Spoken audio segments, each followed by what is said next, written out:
Bueno, buenas noches a todos. Vamos a comenzar el día de hoy con la clase. Como les había comentado, la clase va a ser un poco más extensa, pero realmente hay muchas cosas que abarcar. Entonces, cualquier cosa, cualquier duda que vayan teniendo, la van dejando en los comentarios y vamos contestando. ¿Ok? Bueno, pues entonces vamos a conocer. Para primero conocer lo que es la célula, debemos de conocer como tal todo lo que hay detrás de esta célula. Y pues para formar una célula, pues hay que conocer los átomos. Posteriormente, el conjunto de átomos van a formar moléculas. ¿Qué moléculas? Principalmente estamos hablando de las biomoléculas o las moléculas principales, ¿no? Los 6 elementos que nosotros sabemos y hemos estado repasando. Todos esos bioelementos, que son los bioelementos esenciales, son los que van a formar nuestras células. Las células, cuando se juntan, todo el conjunto de células van a formar diferentes tejidos y posteriormente los tejidos, el conjunto de tejidos van a formar órganos. Y estos órganos, en su conjunto, son los que van a componer a un organismo, o sea, a un ser viviente, un ser humano, o un animal, etc. El conjunto de organismos, el conjunto de seres humanos, van a formar una población. Y esta población, pues, se va a caracterizar porque cada población va a ser diferente de acuerdo al medio ambiente en el que se desarrolle. Cuando existen diversas poblaciones de varias especies, como por ejemplo una población de elefantes, como una población de jirafas, como una población de cebras, conforman lo que es una comunidad. Y la comunidad, el conjunto de comunidades de distintos hábitats, es lo que nos va a formar la biosfera. Como tal, estamos viendo que la biosfera es el sistema más grande de vida que podemos conocer, mientras que el átomo es la unidad principal. Pero los átomos como tal todavía no tienen vida. Consideramos a un organismo como la mínima estructura de vida que es capaz de reproducirse y capaz de desarrollar sus funciones vitales, pues la célula. Entonces vamos a conocer un poquito más de lo que es la célula. Vamos a ir de lo plural a lo singular y vamos a comenzar con los ecosistemas. Los ecosistemas son lugares amplios en donde se van a establecer interacciones entre las distintas poblaciones, como yo les había comentado. Pues aquí estamos viendo en esta imagen una población de jaguares, con una población de panteras, con una población de guacamayas. Todos estos van a vivir o habitar en un determinado lugar. A eso le vamos a conocer como biocenosis. ¿Ok? Y el lugar específico en el que habitan se le va a conocer como biótopo. Van a subsistir a partir de la experiencia de conocimientos y acontecimientos vividos. Es decir, si hay organismos terrestres que no van a poder soportar el agua, pues esos organismos no se van a meter al agua porque en base a la experiencia de otros organismos, pues van a saber que si se meten al agua, pues se van a ahogar.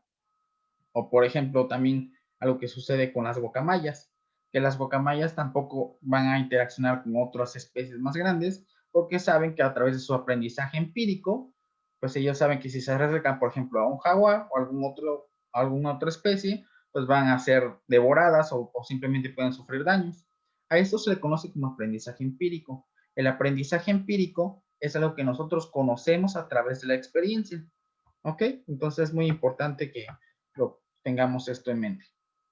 Posteriormente, pues vamos a comprender que todos estos ecosistemas se van a formar a través de poblaciones.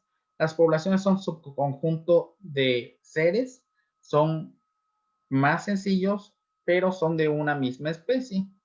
Esta misma especie, pues en este caso, pues yo estoy poniendo los seres humanos que habitan en un lugar determinado, que eso puede ser, por ejemplo, los Estados Unidos mexicanos. Entonces, para formar un país, pues necesitamos una población.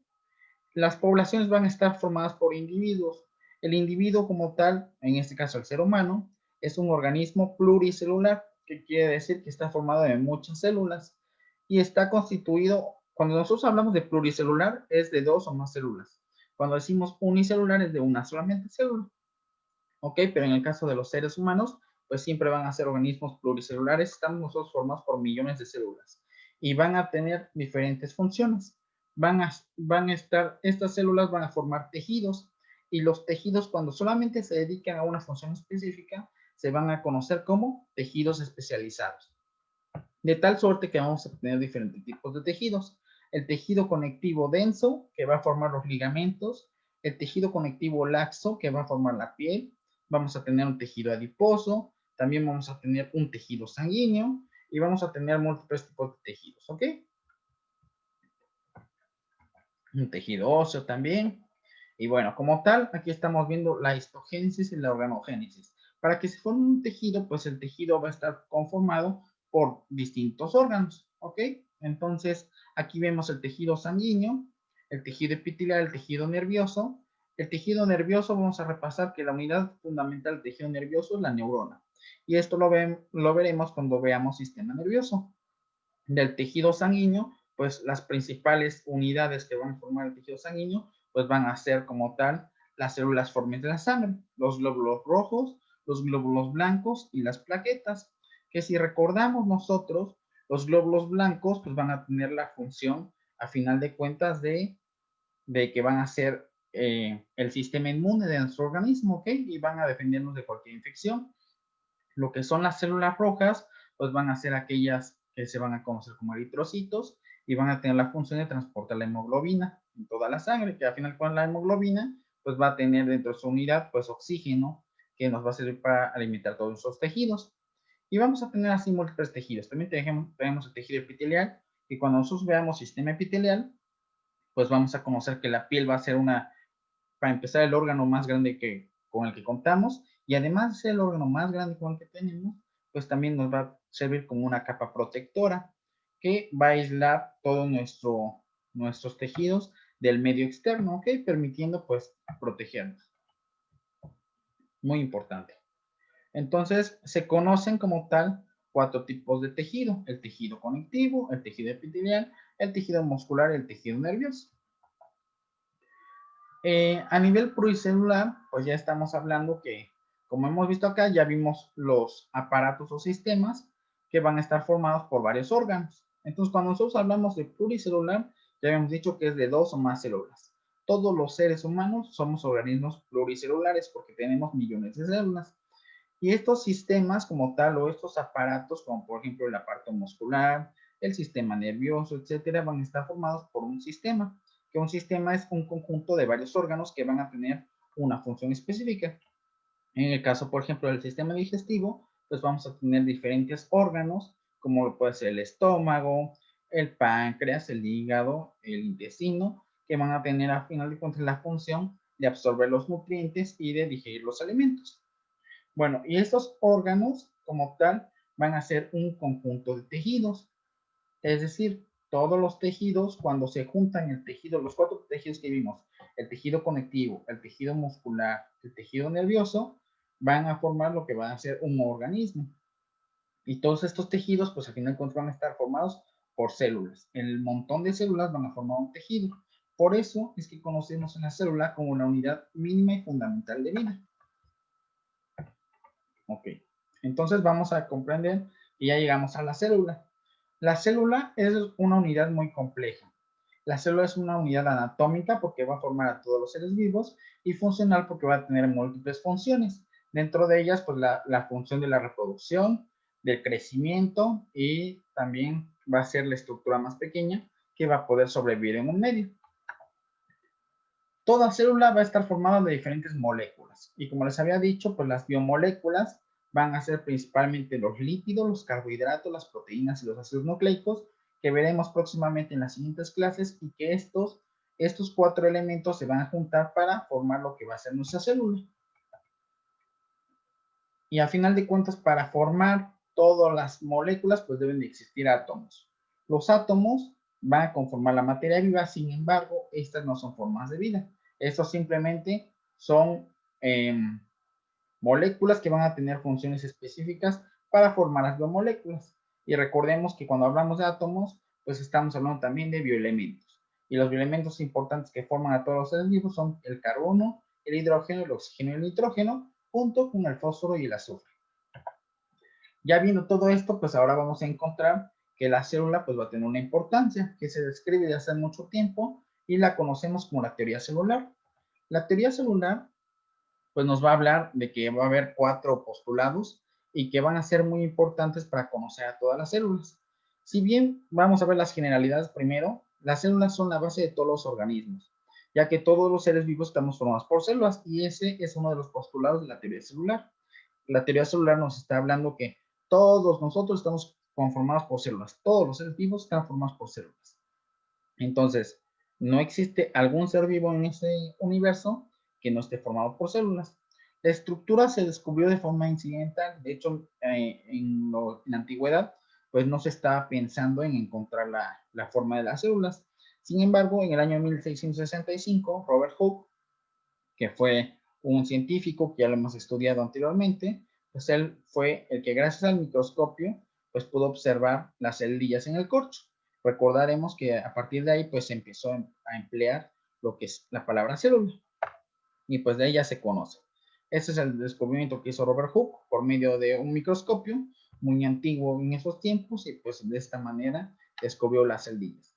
Y ahora sí, vamos a la teoría celular. La teoría celular va a tener 4 postulados. El primero es que la célula va a ser la unidad anatómica, funcional y fisiológica de todos los seres vivos. Es decir, que todos los seres vivos van a estar formados por células. Ese es el segundo postulado. El tercer postulado quiere decir que toda célula proviene de una célula preexistente, que es lo que hemos mencionado, ¿no? O sea, para que exista una nueva célula, pues debe existir una célula madre. Y esta célula madre va a tener la característica de ser totipotencial. ¿Por qué totipotencial? Pues porque se va a poder formar múltiples organismos, ¿ok? Va a poder formar diferentes tejidos, diferentes órganos, etc. Y las células van a contener la información genética hereditaria que va a ser trasladada a una nueva generación. En el momento en el que se hace la mitosis, pues el material genético de la célula madre pasa a las células hijas, y de esta manera pues se conserva la información genética. Y vamos a tener dos tipos diferentes de células, eucariotas y procariotas. Las células eucariotas pues van a ser aquellas que van a tener el núcleo bien definido. Si lo vemos del lado izquierdo, en la imagen de abajo, pues vamos a ver que el núcleo de la célula va a estar de color morado, va a ser una estructura totalmente cilíndrica en donde se va a encontrar la información genética ahí adentro en forma de cromosomas. Sin embargo, del lado derecho vemos una célula procariota que como tal el material genético no va a estar en un núcleo. El material genético aquí va a estar disperso en todo el citoplasma. Citoplasma, citosol y eloplasma, ya hemos quedado que es lo mismo. Entonces, en las células eucariotas, las que tienen núcleo, volvemos al lado izquierdo, vamos a tener ribosomas, y los ribosomas van a estar tanto dispersos en el citoplasma como en el retículo endoplásmico rugoso. ¿Ok? Estos ribosomas van a tener una función importante. Desde el núcleo de la célula va a salir un ARN mensajero. Ese ARN mensajero va a copiar la información genética del núcleo y la va a llevar a los ribosomas. Y ya que está en el ribosoma, pues el ribosoma va a utilizar toda esta información genética para sintetizar una proteína por medio de la secuencia de aminoácidos que copió el ARN mensajero. A este proceso se le va a conocer como traducción. Y posteriormente vamos a ver el proceso de traducción, transcripción y síntesis de proteínas, pero de esta manera es como se forman las proteínas. Porque hay un ARN mensajero que va al núcleo y del núcleo traslada la información hasta el ribosoma. ¿Ok? Los ribosomas en la célula eucariota tienen un coeficiente de sedimentación de 80S. ¿Qué quiere decir? Que sus actividades son un poco más rápidas y se sintetizan más rápido los productos. Y en la célula procariota, pues tiene un coeficiente de sedimentación de 70S, que quiere decir que es un poco más lenta. Las células son propias del reino Monera en las células procariotas. Es decir, cuando hablamos de una célula procariota, estamos hablando de una bacteria o una cianobacteria. Mientras cuando hablamos de una célula eucariota, nos estamos hablando de organismos vivos como pueden ser los hongos, las plantas, los animales o los protistas, ¿ok? Entonces estamos viendo que realmente el mundo de las células eucariotas es mucho más grande que el de las células procariotas. Vamos a ver las células procariotas primero, que son organismos primitivos, que habíamos dicho que normalmente pues van a ser las bacterias, ¿ok? O las cianobacterias. Los procariotas, como ya lo vimos en la imagen, van a contar una bicapa lipídica. ¿Qué quiere decir bicapa? Pues es dos capas, ¿no? Lipídica, que es de lípidos, o sea, de grasa.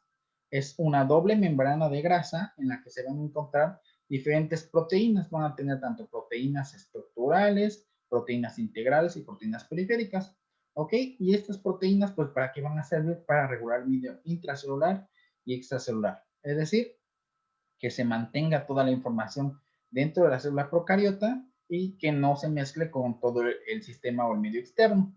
Para esto va a servir la célula y la membrana. ¿Ok? El citoplasma va a ser homogéneo, como ya lo habíamos dicho, pues va a ser totalmente, no va a ser heterogéneo como lo vamos a tener en una célula eucariota. ¿Qué quiere decir homogéneo? Que va a tener una misma sustancia.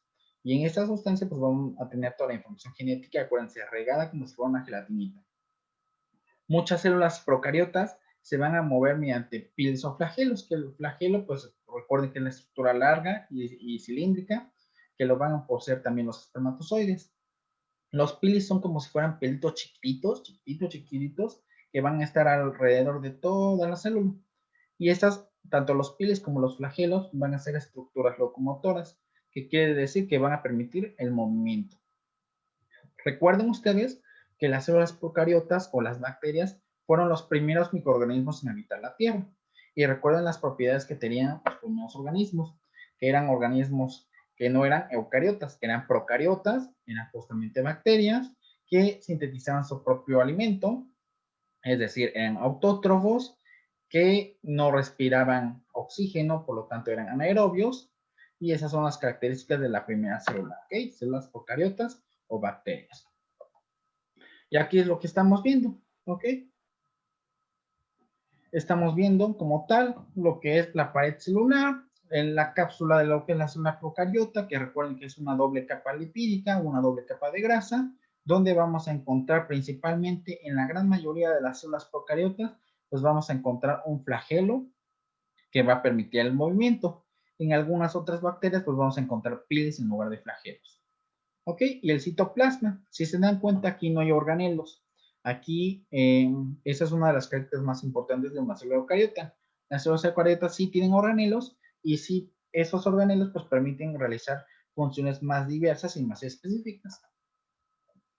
Bueno, ya conocemos la procariota. Ahora vamos a la eucariota. De las eucariotas, pues son estructuras más complejas. Complejas, ¿por qué? Porque van a tener muchos organelos, ¿ok? Los organelos van a estar suspendidos en el citoplasma, que es una sustancia líquida, como si fuera un gel, imagínense un gel. Pues bueno, ese líquido va a ser el citoplasma y va a permitir que todos los organelos estén ahí adentro, ¿ok? Pero sin que choquen. ¿Por qué no van a chocar? Porque van a tener un citoesqueleto celular. El citoesqueleto no es otra cosa más que el esqueleto de la célula, que le va a dar su forma y le va a dar su estructura. Existen dos diferentes tipos de células eucariotas, ¿ok? En la célula eucariota animal y la vegetal. ¿En qué van a tener diferencias? Principalmente en sus organelos, ¿ok? Vamos a ver que en el lado de la célula eucariota animal, pues vamos a tener núcleo, igual que la vegetal. Sin embargo, una diferencia importante es que en la célula vegetal vamos a tener una pared celular, que no la vamos a encontrar en la célula eucariota. De ahí en fuera, si se dan ustedes cuenta, son absolutamente todos los organelos que aparecen en la célula eucariota, también en la animal, también van a aparecer en la célula vegetal, ¿ok? Lo único que cambia es que la pared celular se encuentra en la célula vegetal. Y esto normalmente también se los preguntan en su examen. Bueno, todas las células eucariotas van a tener una membrana plasmática, que igual van a tener anexos lípidos, ¿ok? Y proteínas integrales como las que estamos viendo ahí en medio, que son las que atraviesan totalmente la membrana, y proteínas periféricas que van a estar alrededor de lo que va a ser toda esta doble capa lipídica. Se le llama una bicapa lipídica porque pues, son dos capas de grasa, ¿no? ¿Y qué va a permitir toda esta grasa? Pues va a permitir que sea un aislante del medio externo, igual que como lo vimos anteriormente con las otras células, pues aquí también va a permitir que no todo lo que está en el medio externo ingresa al medio interno de la célula. Y también vamos a tener fosfolípidos y vamos a tener glucolípidos también aquí en esta membrana plasmática. La membrana plasmática fue definida por Palade en el año 1967 y fue definida como un complejo molecular que va a definir un territorio celular delimitado. En pocas palabras, va a ser la cerca de la célula, ¿ok? Va a tener una capa externa que va a ser el medio, que va a estar en contacto con el medio extracelular y una cara interna que va a estar en contacto con el citoplasma, ¿ok? Como ya les había dicho, va a tener proteínas tanto integrales como periféricas y lípidos anfipáticos. Estos lípidos característicamente van a ser fosfoglicéridos, esfingolípidos y colesterol. y va a tener un carácter anfipático, hidrofóbico e hidrofílico. Hidrofóbico, ¿qué quiere decir? Que no va a estar en contacto con el líquido. Hidrofílico, que sí va a estar en contacto con el líquido. Miren, Singer y Nicholson, años más tarde, 10 años más tarde, en 1972, van a describir el modelo de mosaico fluido y a ellos pues se les premia porque ellos son los que dieron a conocer esta estructura tan compleja de lo que es la membrana celular, ¿ok? La membrana plasmática. Y esto es lo que les decía, las cabecitas de esta doble capa pues van a ser hidrofílicas, es decir, que van a permitir el paso del agua. Sin embargo, en la mitad, imagínense que es un sándwich, ahí donde estamos viendo esas cadenas de hidrocarburos van a ser hidrofóbicas. ¿Por qué van a ser hidrofóbicas? Porque principalmente va a ser grasa. Entonces, para que atraviesen sustancias de un lado a otro de la célula, pues tiene que haber a veces canales transportadores que permitan el paso de sustancias o proteínas integrales que estén ahí bien pegadas a la célula y que permitan el paso de sustancias del medio externo al medio interno de la célula. Vamos a ver el hialoplasma o citoplasma, que es un medio intracelular que se va a componer una fracción soluble. Y esta fracción, pues, ¿qué va a permitir? Que se estén sostenidos todos los organelos. Va a ser prácticamente líquido y la función pues, va a ser que estén ahí suspendidos. En su composición hablamos que está formado del 80% de agua y un 20% de proteínas. Iones va a tener muy pocos, van a ser principalmente aminoácidos, glúcidos, metabolitos y energía en forma de ATP. Lo podemos encontrar en dos estados físicos, en gel o en sol. En gel va a ser un poco más viscoso, en sol va a ser fluido, ¿ok? ¿Cuáles son las funciones del citoplasma o del hialoplasma o del citosol, que es lo mismo? Van a ser principalmente regular el pH intracelular.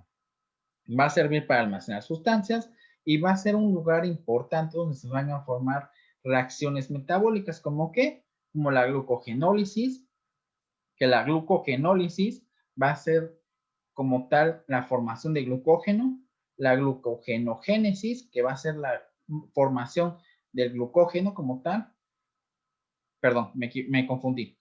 La glucogenólisis va a ser cuando se rompe el glucógeno. Y la glucogenogénesis va a ser la formación de glucógeno, ¿ok? También va a permitir la biosíntesis de aminoácidos, es decir, la formación de aminoácidos y la modificación de proteínas. Por eso es muy importante el hialoplasma.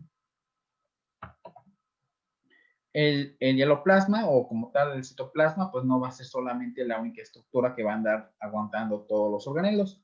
Vamos a requerir de un citoesqueleto, que como tal, pues va a ser el esqueleto de la célula, como ya les había dicho. Y el citoesqueleto va a ser un armazón que le va a dar forma a nuestra célula, su forma redondeada, y va a ser el responsable de la organización de toda la célula y de los movimientos que ocurren adentro de la célula. Va a estar compuesto por microtúbulos, microfilamentos y filamentos intermedios. De estos creo que ya habíamos hablado un poco y si recordarán, pues yo les había comentado que los microtúbulos van a ser las estructuras más grandes, los filamentos intermedios pues van a ser las estructuras medianas y los microfilamentos pues van a ser los más pequeños, ¿ok? Pues esto es muy importante porque pues a final de cuentas con esto nosotros nos podemos dar cuenta de lo que existe en la célula. El tamaño es variable, los microtúbulos son los más grandes y aquí vemos las características importantes de lo que es el citoesqueleto. Los microtúbulos van a estar formados de tubulina. Su principal función es el movimiento de los organelos celulares y van a medir cada uno de los microtúbulos 22 milímetros. Los microfilamentos son los más chiquitos y van a tener un diámetro de 6 milímetros. Van a estar relacionados con los movimientos de contracción muscular, principalmente de actina y miocina. La actina y la miocina van a ser dos proteínas que cuando estas interactúan una sobre otra, pues van a permitir la contracción de las fibras musculares, para que se acorte o para que se alargue una fibra muscular y al mismo tiempo, pues para que se haga más corto o más largo el músculo.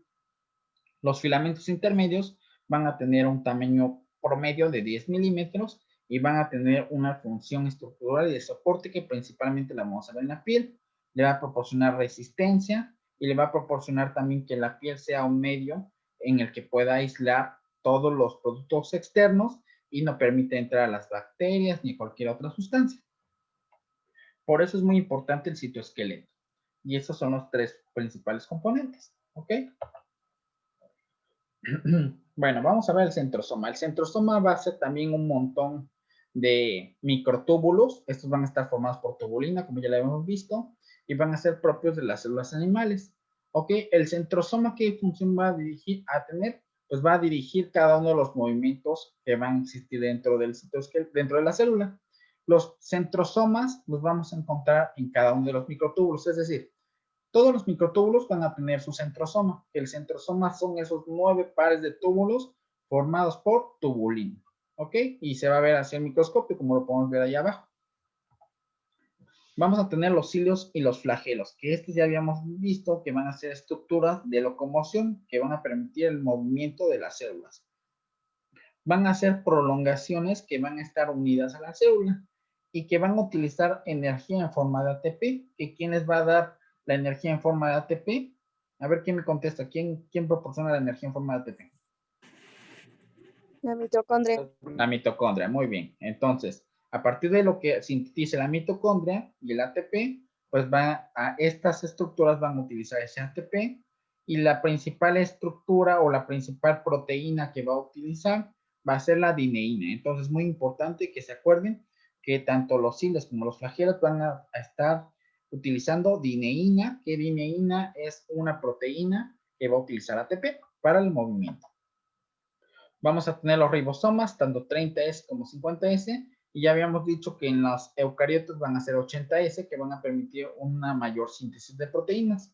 ¿Qué van a hacer los ribosomas? Van a ser estructuras o organelos celulares, no membranosos, obviamente, no van a tener membranas, nada más van a ser unas bolitas como tal, y que van a estar formadas de estructuras tanto 50S como 30S. Entre más chico sea el número, pues menor va a ser la capacidad de síntesis de proteínas.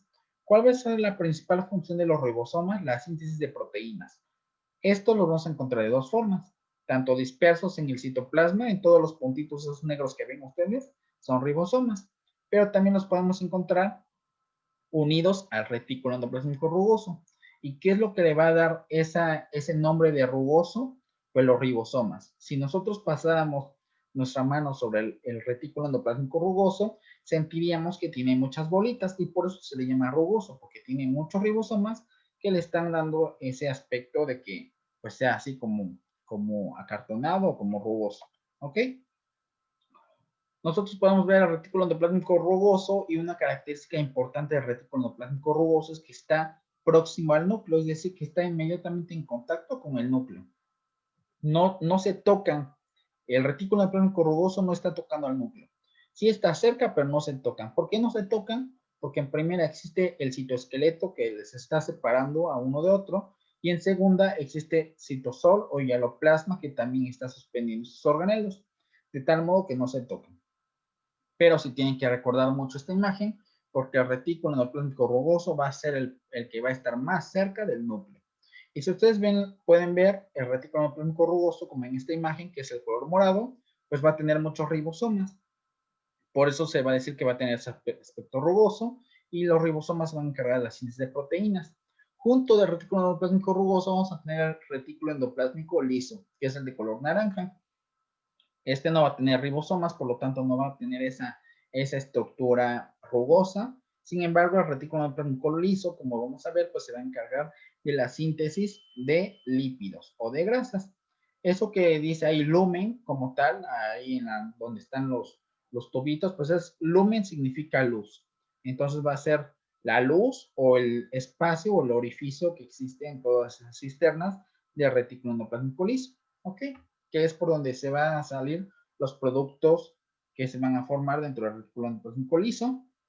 Igual el retículo endoplasmico rugoso también va a tener un lumen, que a final de cuentas pues también va a permitir que salgan las proteínas. Bueno, entonces el retículo endoplasmico van a ser diferentes cavidades como lo vimos nosotros, formadas por membranas.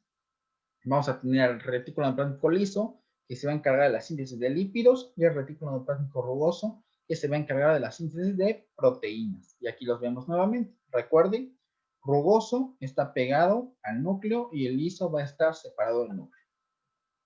Ahora vamos a tener el complejo de Golgi. El complejo de Golgi también es otro organelo que va a tener su nombre gracias a su descubridor, Camillo Golgi, que lo describió en 1898. este va a poseer dos caras, una cara cis y una cara trans. Es como si fuera una cara derecha y una cara izquierda. ¿Cuál va a ser la función de este complejo de Golgi? Pues va a organizar y va a dirigir la circulación de todas las moléculas que existen en la célula. Va a ser como, va a tener unos bracitos como si fuera un pulpito, y él es el que va a dirigir hacia dónde van las sustancias, es decir, si es un producto de desecho, ¿hacia dónde irían? Pues irían hacia las vacuolas, ¿no? Entonces, él las va a dirigir hacia las vacuolas. Si fueran aminoácidos que se tienen que convertir en proteínas, pues ¿hacia dónde irían? Hacia los ribosomas. Entonces, el complejo de Golgi va a ser como tal el encargado de mover a todas las moléculas, ¿ok? Y los productos que se van a ir saliendo de este organelo del complejo de Golgi, así como del retículo endoplásmico liso y rugoso, van a salir por exocitosis. Recordemos el prefijo de exocitosis. Exo significa fuera y citosis, pues estamos hablando de fuera de la célula, ¿ok? Vamos a pasar con el siguiente. El siguiente, pues bueno, aquí podemos ver el complejo de Golgi, como ya lo hemos visto, con sus caras cis y trans, y su lumen, que va a ser la luz, ¿no? Va a ser como tal, por donde van a salir esos productos. Ahora vamos a tener los lisosomas. Los lisosomas van a ser organelos esféricos, como una bolita igual, y van a ser cercanos a una micra, van a ser muy, muy, muy chiquitos. Estos van a tener en su interior enzimas hidrolíticas. Se van a formar a partir del complejo de Golgi. El complejo de Golgi va a ser el que va a formar como tal los lisosomas. ¿Y cuál es la función de estos lisosomas? Es llevar a cabo la digestión celular y formando productos que van a ser aprovechados por la misma célula. ¿Ok? Los peroxisomas, estos, al igual que la pared celular, solamente los vamos a encontrar en las células vegetales. Los peroxisomas van a tener enzimas catalasas que van a degradar como tal, el hidrógeno y el oxígeno, ¿ok? Para que puedan ser utilizados posteriormente cuando se dé el proceso de respiración celular. Y en su interior, todos esos peroxisomas van a tener enzimas oxidativas que van a degradar todos los ácidos grasos que se van a obtener a través de la radiación solar, ¿ok? Y van a ser similares en su estructura a los lisosomas, que los vamos a encontrar en la célula eucariota animal. Las vacuolas van a ser, imagínenselas, yo siempre les digo que las vacuolas son como las bolsas de basura. Estas van a abundar en las células vegetales hasta en un 90%. Imagínense que de una célula vegetal el 90% van a ser vacuolas. Lo podemos ver ahí encerrado. La vacuola abarca casi toda la célula vegetal. ¿Y qué van a hacer? Pues van a ser espacios o depósitos donde van a almacenar agua. En las células vegetales principalmente se va a almacenar agua, pero en las células animales principalmente las vacuolas van a ser como los productos de desecho, así como fue con los lisosomas, igual las vacuolas van a ser las encargadas de sacar los productos de desecho. Por eso les digo que se las imaginen como una bolsa de basura, ¿ok? Y van a ayudar al equilibrio osmótico en la célula vegetal. Imagínense, no pueden ser las vacuolas siempre súper grandes porque si no, pues reventaría la célula vegetal. Y la pared celular vegetal, pues como tal ya habíamos dicho, van a ser propios de las células vegetales. No los vamos a encontrar en las células animales. Se van a componer de fibras de celulosa y de hemicelulosa, que van a, junto con las pectinas, van a funcionar como un cemento o un pegamento que va a permitir que los vegetales como tal o que todas las plantas pues tengan esa propiedad como de tener una dureza o una firmeza. Y pues a su vez también va a ser un exoesqueleto que va a proteger a la célula y va a impedir que estas células pues se llenen de agua, ¿ok? Esa va a ser la principal función de la pared celular. Y aquí la podemos ver, la pared celular va a estar rodeando todo lo que va a ser la célula vegetal. Los cloroplastos también los vamos a encontrar solamente en las células vegetales y van a contener plastidios, que los plastidios van a ser importantes en la fotosíntesis. Esos cloroplastos van a ser una maquinaria bioquímica inmensa, muy grandota, que va a captar la energía luminosa y la va a convertir en energía química en un proceso que conocemos como fotosíntesis, ¿ok? La fotosíntesis pues es como tal cuando la energía solar pues es mediante muchos elementos convertida a lo que va a ser oxígeno. Gracias al dióxido de carbono que va a interaccionar con otros elementos, pues es una sustancia y es una reacción que conocemos como 6 moléculas de dióxido de carbono más 6 moléculas de agua, forman todos estos productos que van a ser aprovechados. Van a ser 6 moléculas de oxígeno, 6 de carbono, 12 de hidrógeno y 6 de oxígeno. Esta fórmula usualmente también se la suelen preguntar en su examen de admisión. Y mucha gente me pregunta que qué pasa con la fotosíntesis, que si lo vamos a ver o que si es un tema que amerite verlo. Realmente yo les puedo decir que de fotosíntesis, o a lo mejor alguien me podrá desmentir, pero en todos los exámenes no les preguntan fotosíntesis, si acaso una pregunta, pero usualmente tiene que ver más con la fórmula. Entonces, tampoco se van a chutar el ciclo de Krebs y todas las reacciones porque tampoco es necesario. Ok, si lo quieren ver, con todo gusto lo podemos ver, pero pues sería en otra clase y realmente les digo que no tiene como que tanta función. Lo que sí tenemos que conocer es lo que sucede en la fase luminosa y en la fase oscura. La fase luminosa pues va a acontecer en el tilacoide.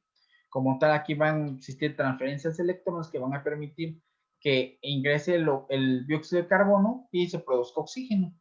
Ok, en el día va a predominar la fotosíntesis por medio de la planta y en la noche pues va a ser conocida como una fase oscura, donde como tal va a suceder en el estroma la fase oscura y se va a realizar la fijación de carbono para posteriormente en el día este carbono ser utilizado y producir oxígeno.